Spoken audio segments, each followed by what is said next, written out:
any poet, any writer ends up eventually with plenty of time spent in a workshop where others make comments on your poetry.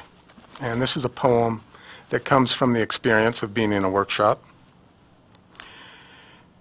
It's called On Being Told I Have a Cigarette in Every Poem. I never gave up smoking. It gave me up. I was lacking the cool of a good disciple. I kept imagining ugly outcomes. And so I had to leave the nation of motorists, those worshipers wearing helmets of smoke at every stoplight, the ones coughing and bowing to the God each morning. Though for a while I mastered the spiritual exercise of lighting up in the shower. I wasn't without promise, but it wasn't a true calling. And what's more, I was warned not to get my cigarettes and my writing intertwined because they could never become undone, it was said.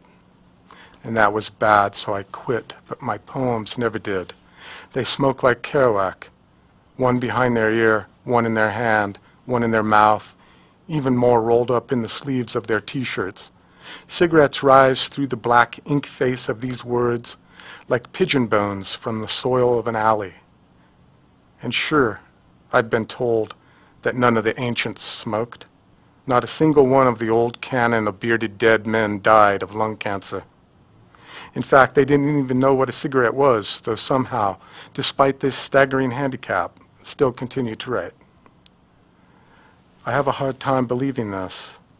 I can too easily see a guy in a toga extinguishing a smoke under his sandal, exhaling as he does so, then lifting the hemlock with a wink. I can see Sappho sitting on the beach, killing a cigarette in a single drag, her eyes glittering like glass, as she contemplates her girl walking with a man. And who can seriously deny that Dante chain-smoked like hell as the damned gave him bad news with the hope he'd die of it? The lack of archaeological evidence for any of this suggests only that they smoked non-filtered. So, of course, there's a cigarette in every poem. How else? The only thing that's strange is that any poem can exist without a cigarette in it. For what common object in all the earth has the same quotient of glamour and evil misery as a cigarette? And of course I grieved at quitting, for what is more tender and more painful than an interrupted suicide?